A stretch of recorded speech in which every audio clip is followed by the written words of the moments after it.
Ser Podcast.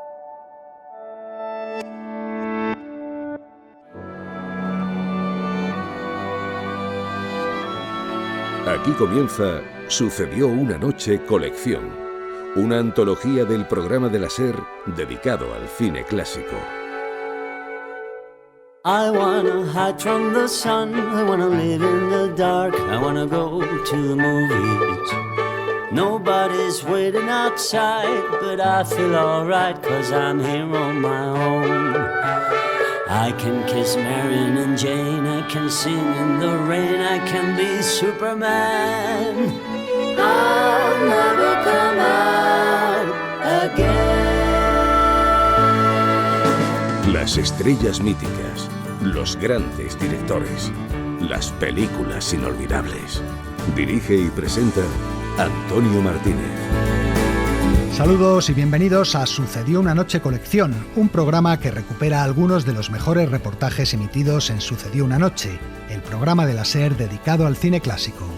En este especial vamos a recordar a 4 grandes divas del Hollywood dorado. Beth podía resultar fría y antipática para algunos, pero en realidad era nerviosa, muy nerviosa. Sí, la volcánica Bette Davis es una de ellas, también la bellísima Greta Garbo. ¿Por qué me mira de esa forma? Jamás pude imaginar que fuera tan hermosa. Quisiera tomarla entre mis brazos e impedir que nadie le hiciera daño, nunca. Nuestro póker de damas se completa con Barbara Stanwyck. Cuando quiero algo lucho por ello. Y normalmente lo consigo. Y con Joan Crawford. Lo cierto es que el auténtico nombre de Joan era Lucille Sue. La pobrecilla se crió en la más absoluta miseria. Literalmente, fregaba retretes antes de llegar a Hollywood. 4 grandes actrices del Hollywood clásico para un programa que comienza ya mismo. I wanna hide from the sun, wanna live in the dark, and I'll never come back. El espectáculo está a punto de comenzar, pero no se alarmen ustedes, no les cobraremos la entrada. You're the top, you're the Colosseum, you're the top, you're the Louvre Museum, you're a melody from a symphony by Strauss, you're a Bender bonnet, a Shakespeare sonnet, you're Mickey Mouse, you're the Nile, you're the Tower of Pisa, you're the smile on the Mona Lisa. I'm a worthless check, a total wreck of love. Honey, baby, I'm the bottom, you're the top. Y para empezar, otra gran diva del cine y la música norteamericana como es Barbara Streisand, con esta canción de la película ¿Qué me pasa, doctor? You are the top, eres lo máximo, se titula la canción, y vamos a empezar este especial no con una número 1, como dice la Streisand, sino con una número 2, que tampoco es poca cosa. En las listas del American Film Institute, Bette Davis aparece como la segunda mejor actriz de la historia del cine americano, solo superada por Katharine Hepburn. Buenas tardes. Buenas tardes. Septiembre de 1989. Bette Davis saluda a los periodistas que asisten al homenaje que le tributa el Festival de San Sebastián. Su cuerpo enfermo apenas puede sostenerla, pero la actriz no ha descuidado ni un solo detalle de su puesta en escena. Fumando con su inseparable Pamela, Bette hace reír a su auditorio, le emociona, le sorprende, pero sobre todo se hace admirar como la gran dama del cine que es.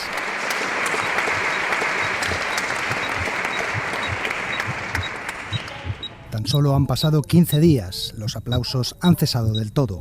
La actriz yace en la cama de un hospital de París, tiene 81 años y pesa 32 kilos. No hay nadie a su lado. Bette Davis morirá sola, como si su final estuviera escrito por un guionista de melodramas, uno de esos melodramas de los que la actriz fue su mejor intérprete.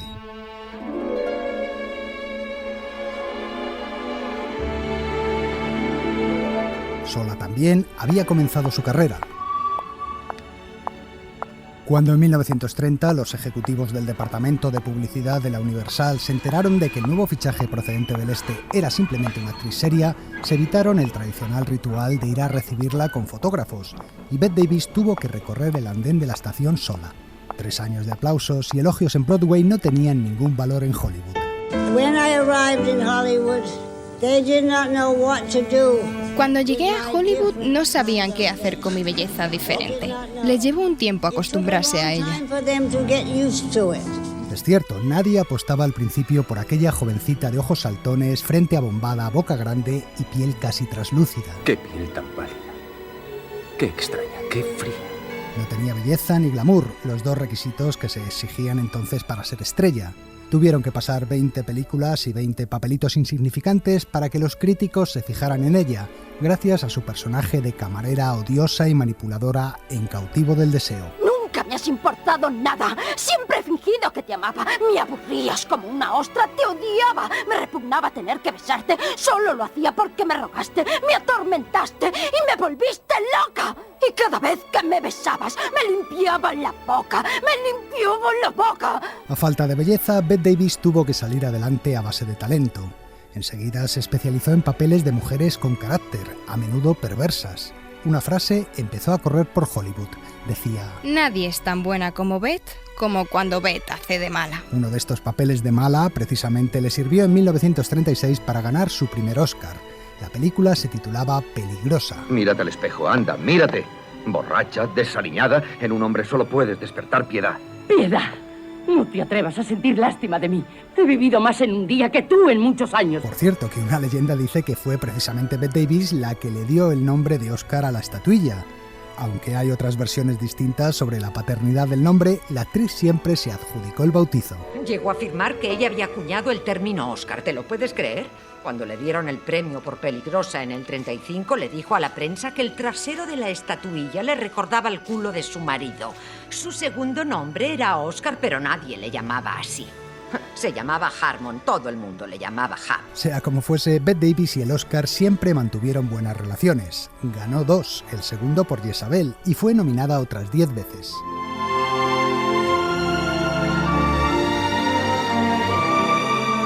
Con Jezabel, Bette Davis cayó en manos de William Wyler, el director que sabría sacar su mejor partido, dirigiéndola en 3 melodramas clave de su carrera. No puedes ir de rojo al baile del Olympus. ¿Por qué no? Las jóvenes solteras siempre han ido vestidas de blanco. Entonces yo seré la excepción. La dirigió en esta, Jezabel, más tarde en La Loba. Espero que te mueras. Y espero que sea pronto. ¡Mamá, no! Estaré esperando que te mueras. ¡Calla! Y finalmente en La Carta. Eres tan bueno y generoso. Te hubieras merecido una esposa digna de ti. En una de las escenas finales de La Carta, Bette tiene que pedir perdón a su marido por haber asesinado a su propio amante. Davis, fría y maquiavélica a lo largo de toda la película, parece por fin arrepentida y en deuda con un esposo que ha sido siempre comprensivo con ella. Leslie, dímelo. Ahora mismo. ¿Me quieres? Parece que ella va a decir que sí, pero entonces la naturaleza real del personaje vuelve a aflorar. No puedo. Leslie, ¿qué te ocurre? No puedo, Robert. Todavía sigo amando al hombre que maté. Esa escena es puro Bette Davis y todavía sigo amando al hombre que maté, una de las grandes frases de la historia del cine. Wyler controló la tendencia a sobreactuar de la actriz y supo extraer de ella los mejores matices de su vena dramática. En cuanto a la Davis, ella lo tenía claro. William Wyler was, will be for all time. William Wyler fue y será siempre para mí el director más grande que ha conocido Hollywood. Hollywood ever had. Por entonces, Bette Davis era ya una de las actrices más prestigiosas del cine americano. De las mejores, pero también de las más temperamentales. ¿Cuántas veces te dijo mamá que no fruncieras el ceño? ¿Y cuántas veces te lo he dicho yo? Yo haré las cosas a mi modo, Ben. Sé lo que estoy haciendo. Tenía fama de intolerante, de no perdonar los errores de los demás, y sus ataques de ira eran legendarios. Bette podía resultar fría y antipática para algunos, pero en realidad era nerviosa, muy nerviosa. ¡Dios mío! ¡No veo! ¡Me he quedado ciega! En una ocasión estuvo a punto de quedarse ciega cuando alguien añadió acetona a su colirio. Como se llevaba tan mal con todos sus compañeros, técnicos y actores, nunca supo de quién tenía que sospechar. También fueron famosos sus enfrentamientos con Jack Warner, el mandamás del estudio, al que incluso llevó a los tribunales. La zorra de Davis me demandó en 1936 para librarse del contrato. Me demandó literalmente. Bobby tenía tal cabreo encima que me provocó una úlcera y hemorroides. Todavía las tengo, te las puedo enseñar.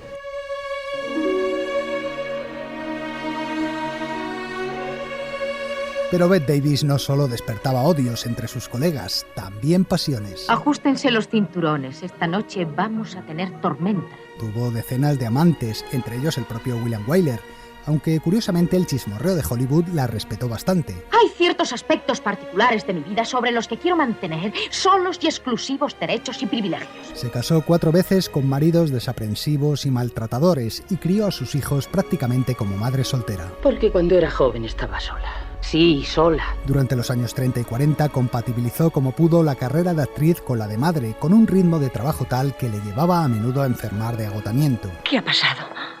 Ya estoy bien, de verdad. Cálmese y descanse. Ya me encuentro bien. Esas décadas, las de los 30 y los 40 del siglo XX, fueron su mejor época. Una época de gran admiración por parte del público, la crítica y la propia industria, que la nombró presidenta de la Academia de Hollywood. Pero hacia el final de la década su fama empezó a decaer, y entonces llegó El Milagro, la película que sería el punto culminante de su carrera, Eva al desnudo. Me estudia como si yo fuera una comedia o unos planos, como ando, hablo, pienso, actúo, duermo. ¿Y por qué te sientes ofendida de que una chica trate de parecerse a lo que constituye su ideal en todo? Deja de llamarla chica. Fue su mejor papel y uno de los grandes clásicos del cine de todos los tiempos. Bette siempre pensó que no darle el Oscar por él fue un auténtico robo. Eso es muy descortés, sí, y despectivo para la gran actuación de la señorita Judy Holliday. ¡Pero sí ganó por defecto! Esa zorra de Ann Baxter se metió en mi categoría y nos dividimos el voto. ¡Por eso ganó ella!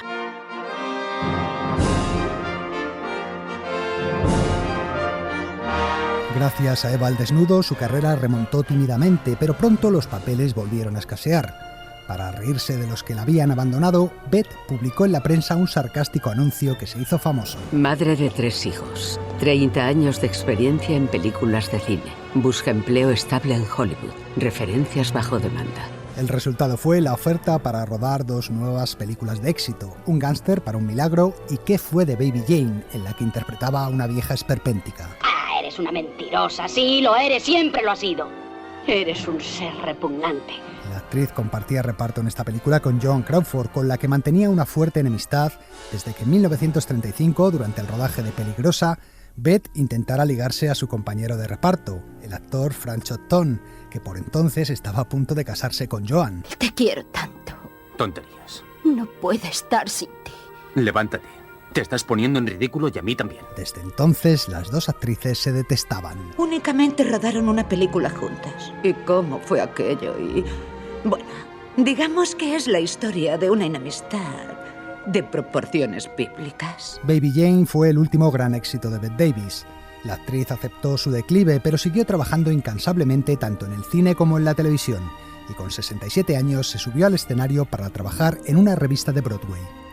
En 1983 le descubrieron un cáncer de pecho, le practicaron una mastectomía y 9 días después sufrió una apoplejía. Tenía 75 años y los médicos le dijeron que no volvería a trabajar más, a lo que ella replicó: Ustedes no conocen a Bette Davis. Aún rodaría 2 largometrajes más y 3 películas para la televisión. En 1988 protagonizó Las ballenas de agosto junto a otra veterana leyenda del cine como Lillian Gish. Dicen que las antigüedades valen mucho hoy en día. A lo mejor nosotras también valdríamos algo si nos pusieran en venta.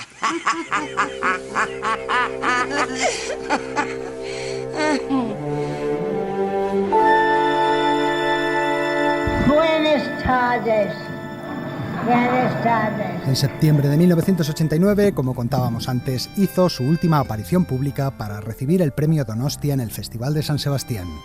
El director teatral Jaime Azpilicueta era el encargado de la escenografía. Yo creo que se puso nerviosa porque vio el teatro abarrotado, la gente gritando, levantándose emocionada. Ella luego lo recordaba posiblemente exagerándolo, porque ella, claro, casi siempre interpretaba y decía: no me lo puedo creer, que el entusiasmo de la gente que se levantaba y que gritaba y no dejaba de aplaudirme. Y yo pienso que tenía razón, ella vio que, o creyó ver, tal vez, que era su último triunfo. Bette Davis no se retiró nunca del cine ni pensaba hacerlo. En aquella rueda de prensa de San Sebastián nos lo dijo claramente. I may always be acting. Yo siempre estaré trabajando. Adoro mi trabajo sobre todas las cosas. Eso es lo que me dio el cine, el amor que siento por él. 15 días después fallecía en París. Su último deseo fue ser enterrada con el vestido con el que había recibido el premio en San Sebastián.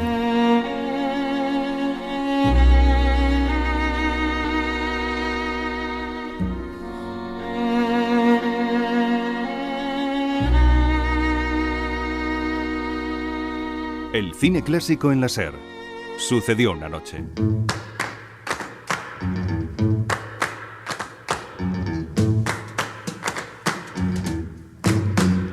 Love has its highs, love has its lows. Love has its highs and lows and ins and outs and ups and downs. Love's like a joyride on a merry-go-round. Ups, downs, ins, outs, highs, lows. Any way the wind blows, any way the wind blows. Goes love, goes love. Sometimes it's hot, sometimes it's cold. But if it's hot or cold, you learn to burn and then you freeze. Love's like a circus, and you're on a trapeze. Ups, downs, ins, outs, highs, lows. Any way the wind blows, any way the wind blows. Goes love, goes love. Canta otra de las grandes actrices del cine americano como fue Doris Day. Este tema pertenece a la película No os comáis las margaritas, una comedia del año 1960 en la que la actriz formaba pareja con David Niven. Nuestra siguiente protagonista nació en Suecia, pero se consagró como una de las grandes estrellas del Hollywood de las décadas de los 20 y los 30 del siglo XX. Le apodaban la Divina y se llamaba Greta Garbo. El 25 de julio de 1925, un barco llegaba al puerto de Nueva York procedente de Suecia.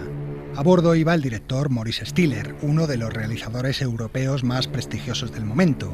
Le acompañaba su protegida, una joven actriz de 19 años cuya contratación por la Metro había impuesto el director como condición para aceptar la oferta de trabajo que había recibido de Hollywood. Se llamaba Greta Lovisa Gustafsson y Stiller la había conocido a través de un cortometraje publicitario titulado Cómo no vestirse, en el que anunciaba ropa de unos grandes almacenes. Stiller le ofreció su primera oportunidad como actriz, la educó en el oficio y la convirtió en su amante. Pero hizo algo más, la preparó para ser una estrella. Estás gorda, deberás adelgazar al menos 10 kilos. Tampoco sabes comportarte. A partir de ahora te moverás, te reirás y actuarás exactamente como yo te diga. Ya, monje, lo que tú mandes. Y ese tabaco que fumas es una mierda. Sí. Desde ahora fumarás Fátima, una marca de cigarrillos turcos, ¿comprendes? Ajá. Te compraré ropa elegante. Y lo más importante, ¿qué? Tienes que cambiarte el nombre. Lo de Gustafsson se acabó. ¿Y cómo voy a llamarme? Te he buscado un nombre sencillo y efectista. Es una palabra polaca que se pronuncia fácilmente en todos los idiomas. Te llamarás Garbo, Greta Garbo. Los artesanos de Hollywood acabaron de moldearla. La obligaron a adelgazar aún más. Le ensancharon la frente estirándole los cabellos. Las cejas, demasiado espesas, fueron depiladas y la aconsejaron no abrir mucho la boca para no enseñar sus dientes algo grandes. En pocas semanas, la joven gordita sueca se había convertido en la alta y huesuda Greta Garbo.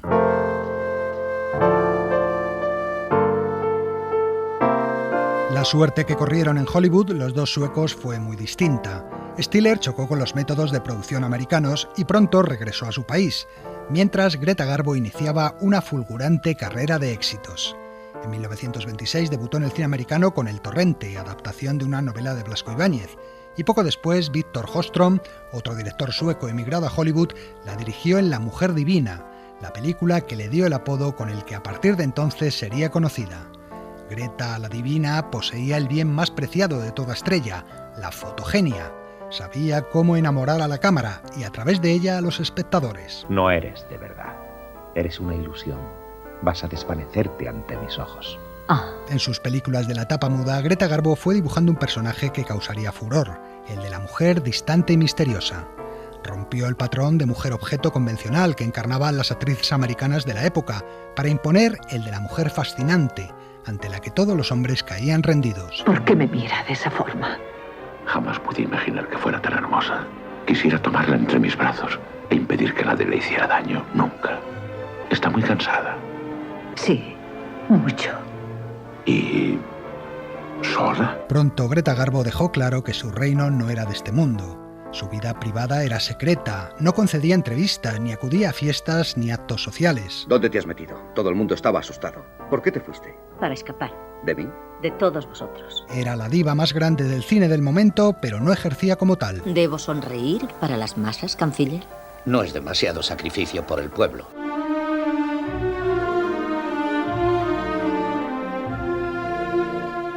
Con la llegada del sonido al cine hubo cierta intranquilidad. ¿Aceptaría el público norteamericano su fuerte acento sueco?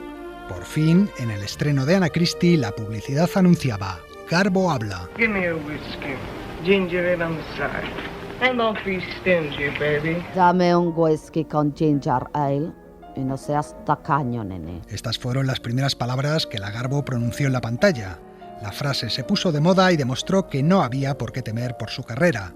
La actriz hablaba como todo el mundo esperaba que hablase, con acento, sí, pero con una voz profunda y expresiva que en absoluto mermaba su fascinación. Los éxitos empezaron a sucederse uno tras otro. ¿Ha visto alguna vez los rostros de la gente mientras baila? ¿Tiene una idea del efecto que les produce? Mi mente está muy lejos cuando bailo. Estoy viviendo en otra era. Mata Hari. Hay cosas más importantes en la vida que las guerras. Estoy harta de ellas. Luchamos desde que yo estaba en la cuna y aún desde muchos años antes. Creo que ya basta. La reina Cristina de Suecia. Usted no me conoce, Mala Karenina, pero... Sí le conozco. Hemos venido hablando de usted desde San Petersburgo. Ana Karenina. Son casi el doble de grandes que otros días. Mañana le compraré el doble de las que acostumbro. ¿El doble has de...? Ah, sí, compro demasiadas flores, trajes y otras muchas cosas. Pero me encanta. Al teatro. O La dama de las camelias. Con el estreno de Ninoshka en 1939, la publicidad que años antes había proclamado Garbo habla se transformó en Garbo ríe.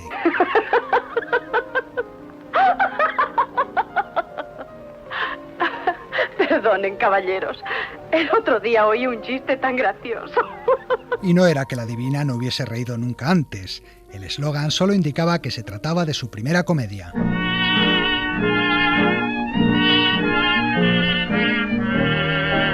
Greta Garbo defendía a capa y espada su vida privada, pero los rumores sobre sus amantes corrían por todo Hollywood. Se sabe que a lo largo de su vida mantuvo romances con grandes figuras del siglo XX, como el director de orquesta Leopold Stokowski o el magnate Aristóteles Onassis. Se dice también que Winston Churchill se abalanzó una vez sobre ella, intentando ver si era verdad o no que no tenía pechos. Pero su relación más sonada fue la que mantuvo con uno de los grandes galanes del cine de la época, John Gilbert, apodado El Gran Amante, y con el que rodó varias películas. Somos inevitables. ¿No lo crees así? Así lo creo. Pero tú, ¿cómo puedes estar tan seguro? Es cierto. Hay un misterio en ti.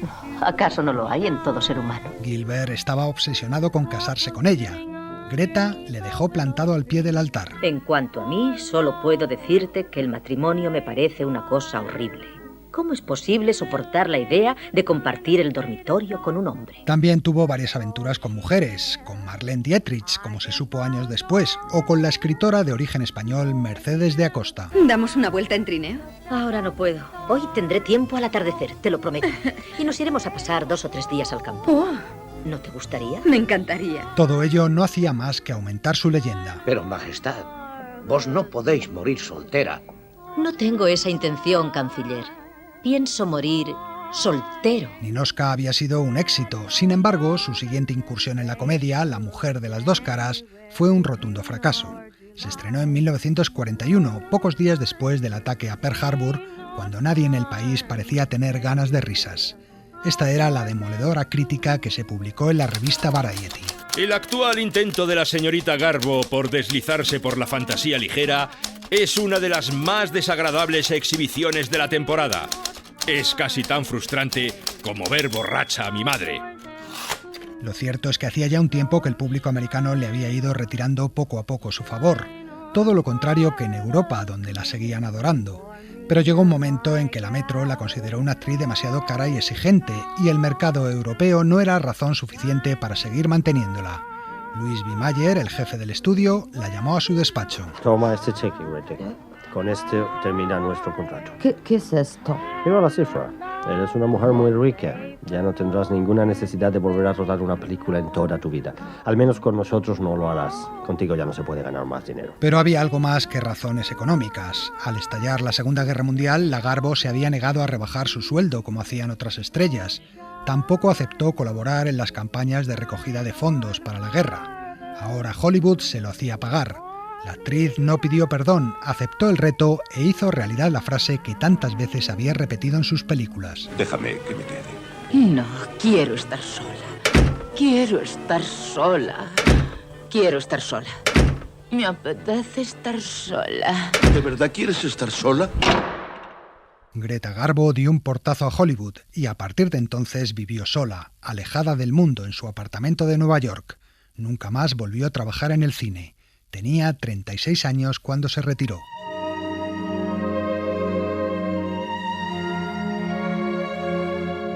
Durante las 5 décadas siguientes, la imagen característica de Greta Garbo fue la de una mujer escondida tras unas gafas oscuras que huía de los fotógrafos indiscretos. Sus visitas al MoMA neoyorquino, los baños en el mar y sus paseos casi furtivos por Manhattan constituían sus únicas apariciones públicas. Entonces no sabéis lo que es la nostalgia. No sabéis lo que significa esa sensación de soledad, el dolor de la añoranza. Recibió muchas ofertas para volver al cine, pero no aceptó ninguna. Fama, gloria, banderas y trompetas. ¿Qué hay detrás de esas altisonantes palabras? Nunca ganó un Oscar como mejor actriz. En 1954 le concedieron uno especial por toda su carrera, pero ella no acudió a recogerlo. Por fin, el 15 de abril de 1990 llegó la noticia. Greta Garbo ha muerto en Nueva York como consecuencia de una insuficiencia renal. La actriz tenía 84 años. Fue la segunda vez que Greta Garbo decía adiós. Casi 50 años antes se había despedido del cine, consciente de que si no podía seguir siendo la mejor, al menos sería un mito. Siempre dije que me marcharía cuando llegase el momento. ¿Qué podría hacer? ¿Cultivar orquídeas? ¿O pavos reales blancos? Morir. Al final a eso se reduce todo. En 1999, sus cenizas, depositadas en Nueva York desde su muerte, fueron trasladadas a un cementerio de Estocolmo, donde reposa desde entonces junto a su familia.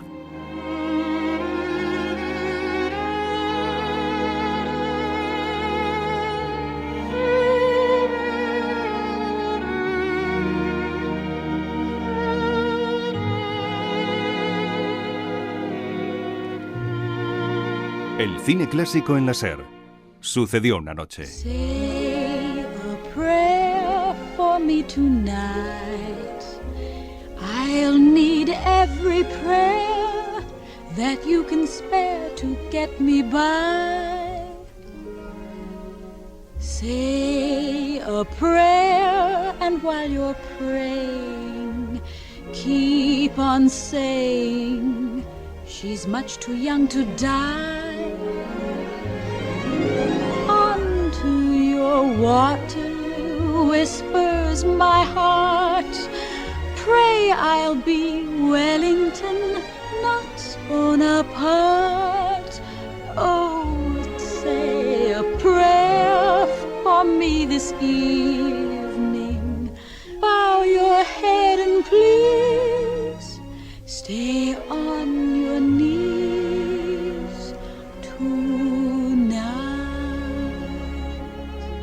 La que canta es la actriz Leslie Caron. Say a Prayer for Me Tonight, reza una oración por mí esta noche, una canción de la película Gigi, el musical de Vincente Minelli que la actriz francesa protagonizó junto a Louis Jourdan y Maurice Chevalier. Tampoco se defendía mal cantando y lo hizo en varias películas nuestra siguiente protagonista, una de las mujeres fatales por excelencia del cine americano, aunque brilló también en otros muchos géneros, desde la comedia al western.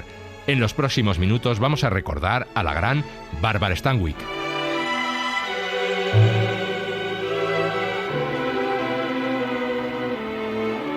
John Ford, Howard Hawks, Kim Vidor, Cecil B. DeMille, Fritz Lang, Billy Wilder, Frank Capra y muchos más. Que prácticamente todos los directores con los que trabajó se deshicieran en elogios sobre su versatilidad y talento dice mucho de ella. ¿Le gustó la película? Ella es preciosa. ¿Quién, ese ángel de celuloide que ha visto? En cambio, a ella no le gustaba nada ver sus películas. El día que asistí al visionado de la primera película que rodé con Frank Capra, me deprimí mucho, me horrorizaba verme en la gran pantalla. Entonces el director me sacó de la sala de pruebas y me hizo prometer que nunca más vería mis películas. Según él, era demasiado crítica conmigo misma y cumplí la promesa. Entre sus compañeros actores, Missy, como así la llamaban, era conocida por su amabilidad y su paciencia con los más jóvenes. En 1952 coincidió en el reparto de la película Encuentro en la noche con una jovencísima Marilyn Monroe. ¿Cuántos años tienes? 20.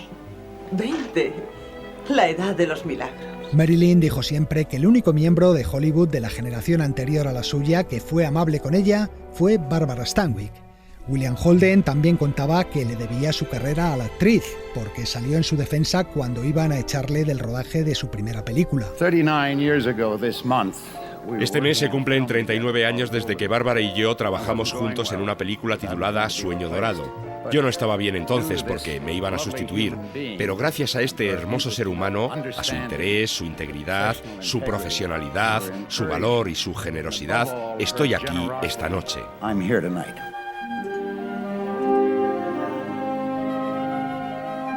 Este hermoso ser humano, como decía Holden, amado por directores y compañeros, fue de pequeña una niña huérfana que creció en hogares de acogida.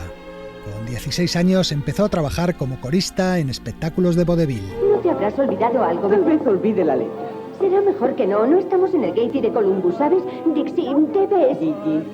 Oh, pórtate bien, ¿quieres? Yo te aplaudiré. Fue por entonces cuando cambió su nombre real, Ruby Stevens, por el que le haría famosa. Estábamos entre bastidores en un teatro de Nueva York y allí había unos cuantos carteles de viejas obras. En uno de ellos ponía que una tal Janet Steinway aparecía en la comedia titulada Barbara Frecci y el productor dijo: Barbara Stanwyck, ese será tu nombre. En 1927, mientras trabajaba en Broadway, conoció a un hombre casi 30 años mayor que ella. ¿Quién es ese caballero mágico del que tanto habla? Él es el hombre más inteligente que conozco. Trabaja en el cine. Poco después se casaban. Era el actor Frank Fay, que le ayudaría a entrar en el cine, pero también un hombre violento y alcohólico que la hizo muy infeliz en un matrimonio calamitoso que terminó en divorcio en 1935. Quiero a mi mujer en mis brazos. Pero yo no te quiero, no puedo, intenta comprenderlo. No quiero comprenderlo, tengo más derecho a acariciar a mi mujer que cualquier hombre de la tierra. Jerry, suéltame. Te romperé la cara con lo primero que encuentre a mano. Sus primeros años en Hollywood fueron también duros. Bárbara participó en muchas películas haciendo papeles mínimos. Estaba a punto de tirar la toalla y volver al teatro en Nueva York cuando en su camino se cruzó un director.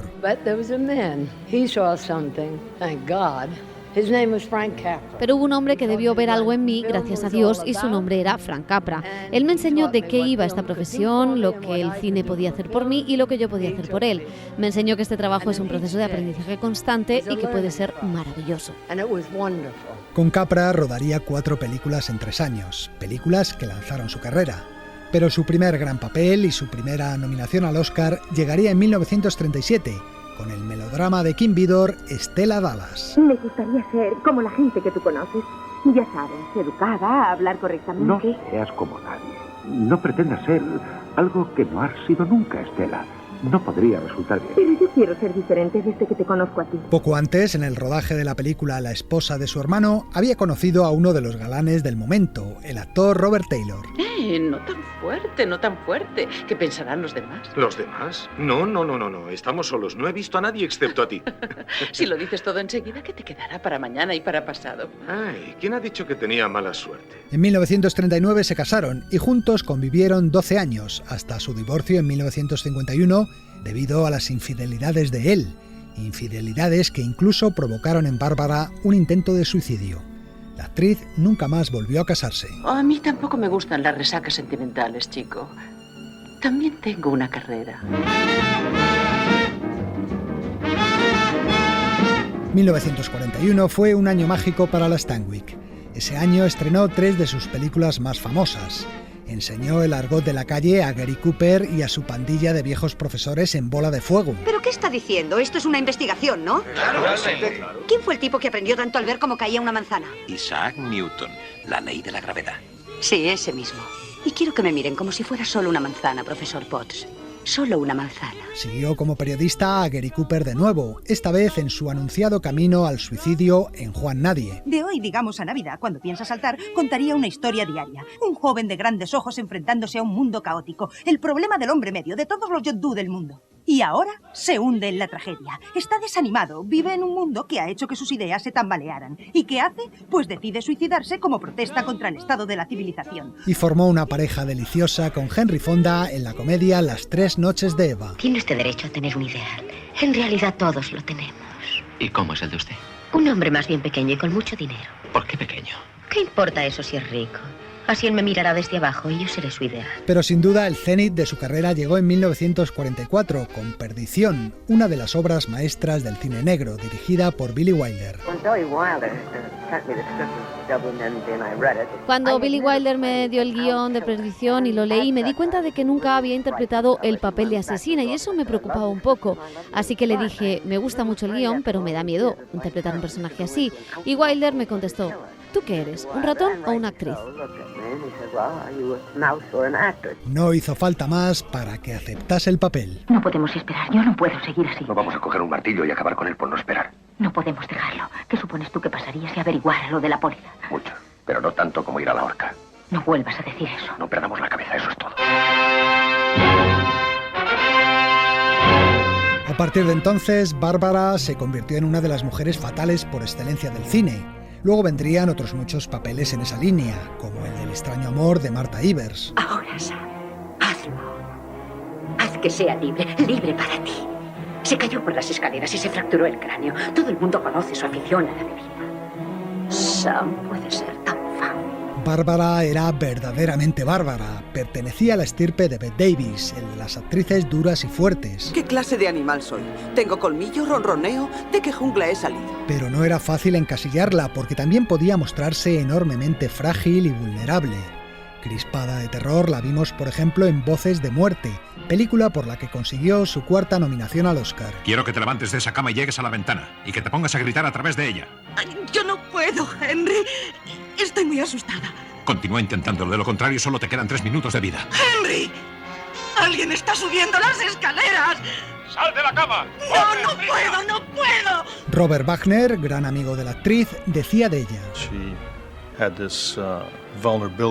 Tenía ese tipo de vulnerabilidad que a la gente le gusta ver en pantalla para sentir la tragedia en ella, pero nunca tuvo esa cosa fatal que tienen algunos actores, que es tratar de provocar compasión. Pero también podía ser muy divertida cuando se metía en comedias. Su percepción de la comedia era increíble. Tenía un sentido del humor muy agudo y creo que le supo sacar un enorme provecho. Poseía un gran número de registros. Uno de sus géneros favoritos fue el western, sobre todo porque sus historias en espacios abiertos eran lo opuesto a los mundos claustrofóbicos de sus películas dramáticas o de cine negro. Y así, a caballo y con revólver, pudimos verla en muchas películas como La Reina de Montana, Las Furias o Unión Pacífico. ¿Por qué no me dejan disparar? Ustedes no cubren todo el campo. Porque desperdició antes un tiro para matar al indio del anuncio. ¡Yes, detrás de ti! A su talento y versatilidad había que sumar, por si fuera poco, una belleza nada ortodoxa, pero siempre turbadora. A mí también me ha conturbado su presencia. ¿De verdad? 2 veces para ser exactos. La primera cuando se apoyó en mi hombro para explicarme lo que era el boogie boogie. Sentí su aliento en mi oreja. La segunda ayer tarde cuando estaba junto a la ventana y el sol se reflejaba en su cabello. ¿Y qué hizo usted? Salí de la habitación, mojé un pañuelo en agua fría y me lo puse en la nuca, aquí donde están los centros nerviosos. ¡Qué encanto!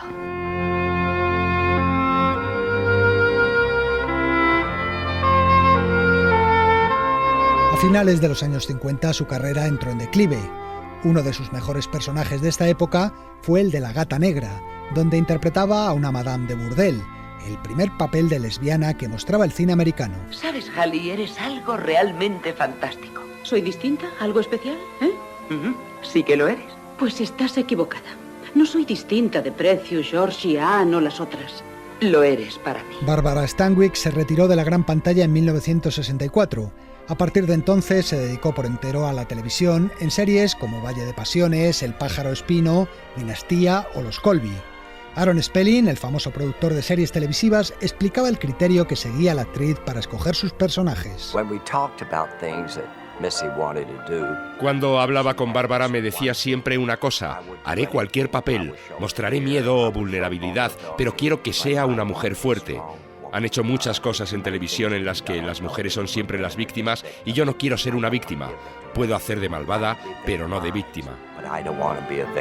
4 veces fue nominada al Oscar y 4 veces se fue de vacío a casa. Durante mucho tiempo se la conoció como la mejor actriz que nunca ha ganado un Oscar a la mejor actriz. La Academia de Hollywood rectificó en parte el error concediéndole uno honorífico en 1982. Era el broche final a una carrera de casi 90 películas y más de 200 telefilmes. Es tu vida. Sí, eso es lo más curioso. Es realmente mío. Barbara Stanwyck murió el 20 de enero de 1990 a los 82 años. No tuvo funeral, fue incinerada y sus cenizas esparcidas desde un helicóptero sobre Long Pine, en California, el lugar donde había rodado algunos de sus westerns favoritos.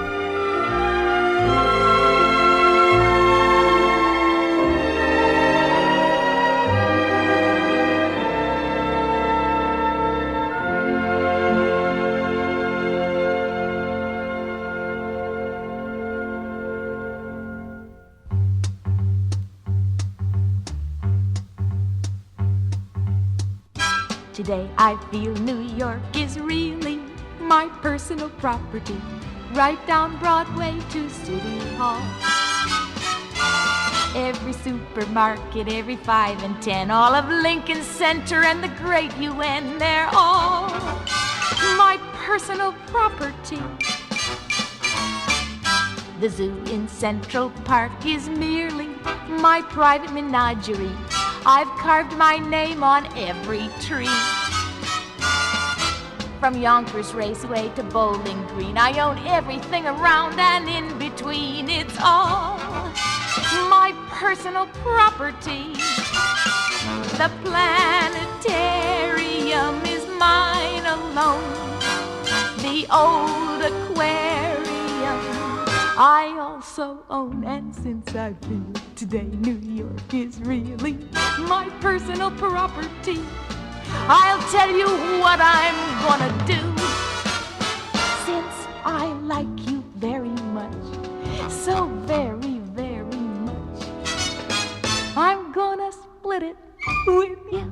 Esta es Shirley MacLaine con una canción de la película Noches en la ciudad, que la actriz protagonizó en 1969 a las órdenes de Bob Fosse. El último reportaje del programa de hoy nos va a hablar de Joan Crawford, la reina del melodrama y una de las actrices que mejor sufrían en la pantalla.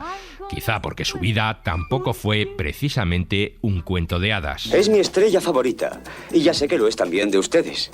La personificación de la juventud, de la belleza, la alegría y la felicidad. Joan Crawford.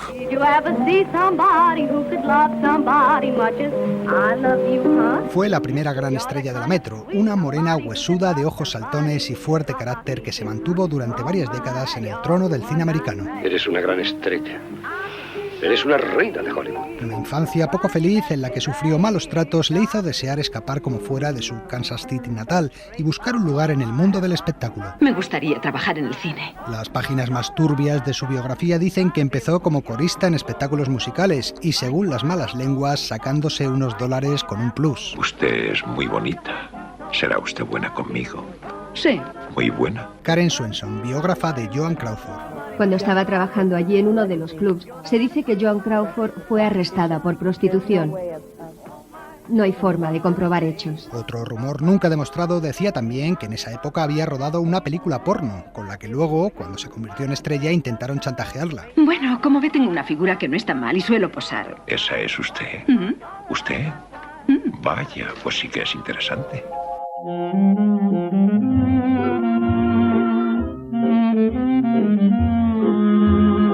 Lo cierto es que fue descubierta por la Metro e inició su carrera cinematográfica a finales de los años 20.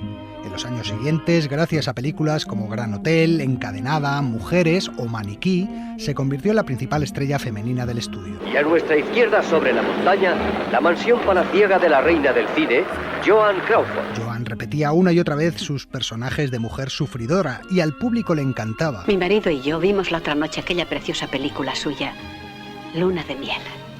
Oh, es emocionante. Realmente es emocionante. Pero según iba cumpliendo años, su estrella comenzó a apagarse. Este guión es el mejor que ha caído en manos de los estudios y no me lo han ofrecido. ¿Podrías ayudarme? Joan, eso concierne a Mayer y yo no soy quien para decirle cómo debe llevar sus negocios. Creen que estoy en declive. ¿Y es cierto? No. Como todas las estrellas del estudio, mantuvo una relación de amor-odio con el jefazo, Louis B. Mayer. Son los guiones, LB. Películas malas, peores directores. Malos para ti, no para los demás. Escúchame, hace tiempo que te pido un buen guión. Siempre me has ofrecido películas malas porque sabías que yo te las sacaría adelante. Ahora ya no puedo hacerlo, LB. Y este no tuvo piedad con ella. En cuanto su popularidad declinó, la puso de patitas en la calle. Quiero que dejes la Metro. ¿Que deje la Metro? Tus últimas películas no dan dinero. Cobrarás íntegramente el contrato, pero no puedo afrontar más películas con pérdidas. Pero Joan supo renacer como actriz. Fichó por la Warner, rebajando su salario a 1/3 de lo que ganaba en la Metro, y gracias a su insistencia consiguió el papel que le devolvió de nuevo a la cima. La película era Alma en suplicio, y con ella ganaría el Oscar. ¿Mi madre trabaja de camarera? Acepté el único trabajo que pude conseguir para que tú y tu hermana pudierais comer, vivir y vestir. No es bastante con las tartas, es que tenías que humillarme. Rosa, no hables así. En realidad no me sorprende. ¿Cómo podría sorprenderme sabiendo de dónde procedes? Quizá eso sea algo natural. Quizá por eso, papá... Gracias al Oscar, su carrera remontó y en los años siguientes rodaría otras buenas películas como Amor que mata, Miedo súbito o la inmortal Johnny Guitar. Los hombres se enorgullecen siempre de lo que han amado y no soportan su decadencia. Un hombre puede traicionar, incluso matar, pero mientras conserve su orgullo, sigue siendo un hombre. En cambio, si una mujer tropieza, ya está en decadencia. Ser hombre es lo más cómodo del mundo. Play the guitar, play it again, my Johnny. Joan Crawford consiguió mantener su posición a base de tesón y trabajo. No me avergüenzan los medios que he empleado para ello.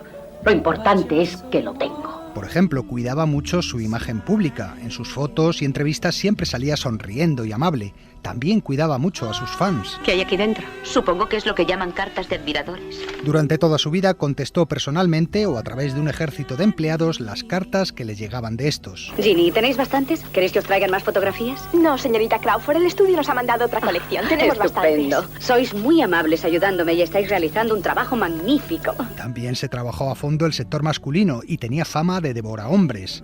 Joan Crawford se casó 4 veces y tuvo infinidad de amantes. Así son las cosas. Pierdes uno, encuentras otro. Clark Gable, con el que rodó varias películas, fue uno de los más famosos. Eres el as, Joan. Me alegra que pienses eso, porque las vence al rey.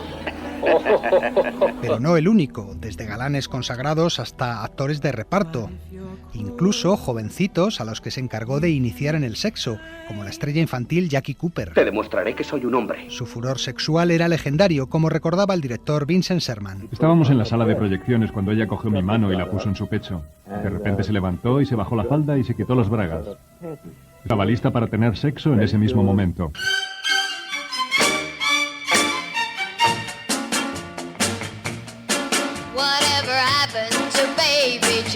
También tenía fama de irascible.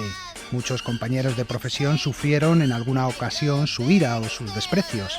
A Marilyn Monroe, por ejemplo, solía despreciarla públicamente diciendo que era el mayor despliegue de mal gusto que se podía ver en una pantalla, pero nada comparable a la guerra que mantuvo durante años con otra reina indiscutible del cine clásico, Bette Davis. No querían exhibir mis películas, estaban demasiado ocupados con el lanzamiento de las tuyas. Las dos actrices se odiaban desde hacía décadas y juntas coincidieron en la película ¿Qué fue de Baby Jane? Tengo hambre, Jane. Claro que tienes hambre si no has probado la cena, por eso tienes hambre. No me has traído el desayuno. No te figures que ha sido un olvido. No te comiste el pajarito y por eso no te he traído el desayuno. Según el director Robert Aldrich, las dos estrellas no se pelearon en ningún momento durante el rodaje. El conflicto surgió después, en una entrevista de promoción que hizo Bette Davis. En ella se refería a ambas como esos dos vejestorios, algo que molestó mucho a Joan, que le escribió una carta. Querida Miss Davis, tenga la bondad de no continuar refiriéndose a mí como un vejestorio. Sinceramente, Joan Crawford. A partir de ahí comenzó una guerra entre ambas que tuvo su culminación cuando las contrataron de nuevo a las dos para la película Canción de cuna para un cadáver. La tensión en el plató era tal que a la Crawford le sobrevino una enfermedad psicosomática y tuvo que ingresar en el hospital. Realmente debes de estar enferma. Entonces Bette Davis presionó al estudio para que no la esperaran y lo consiguió. Fue sustituida por Olivia de Havilland.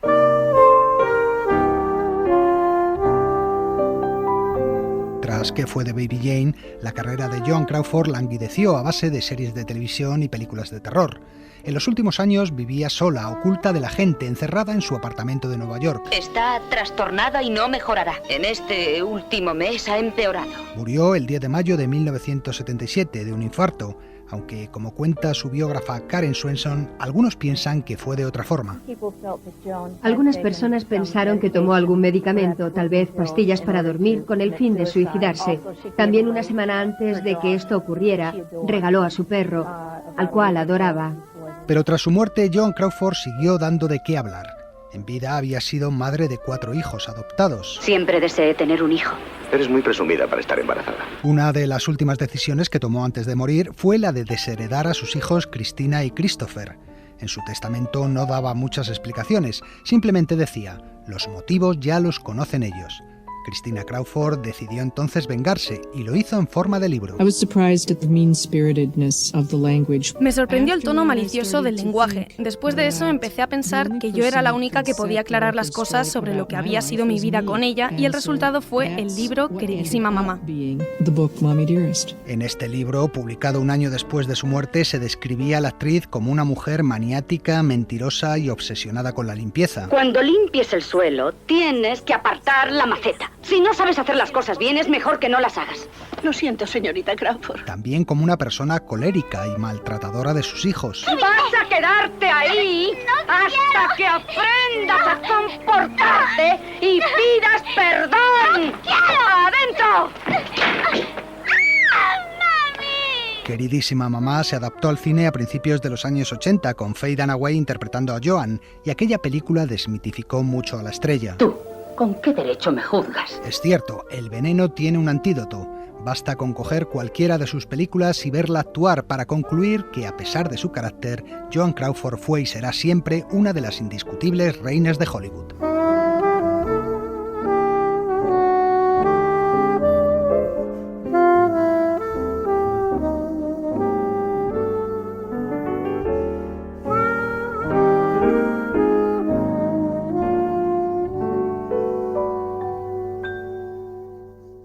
Pues termina aquí este especial de Sucedió una noche colección dedicado a 4 grandes divas del cine clásico. Y nos vamos a despedir con una diva actual, la que muchos consideran la mejor actriz americana de las últimas décadas, Meryl Streep. Os decimos adiós con una canción que la actriz interpretaba en la película Postales desde el filo, dirigida por Mike Nichols en 1990. Nada más, saludos de Leo Castro y Antonio Martínez y hasta la próxima. And dusty drapes, let in some light. Help bellboy come and get my trunk, 'cause I'm leaving here tonight. Well, I've packed my bags and I paid my bill, and I'm turning in my key. And if those sad souls down in the lobby ask for me, just tell them I'm checking out this Heartbreak Hotel. I ain't gonna live on Lonely Street no more, no more. I found a new love and a new place to dwell, where teardrops ain't soak in the floor. Sometimes take down my suitcase and hand me my hat. I'm going from Slazy to Swell. Give that desk clerk a dime, and you can just tell him that I'm checking out of this Heartbreak Hotel. You can give that sad bellhop my bebop and blues guitar, 'cause I'm only gonna sing them sweet songs from now on. Yeah.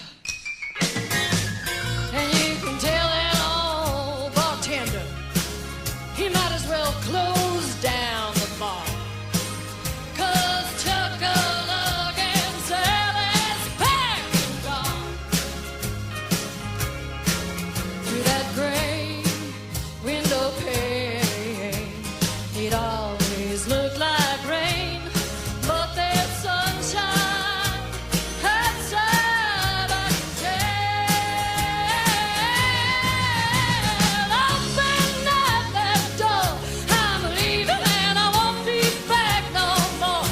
I'm checking out of this Heartbreak Hotel.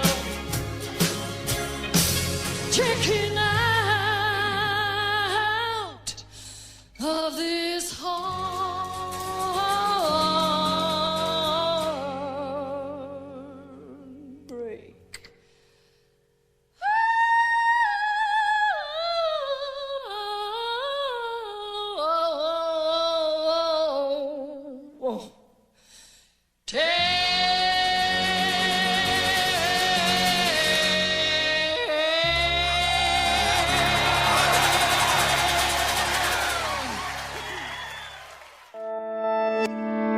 Cadena SER. La radio.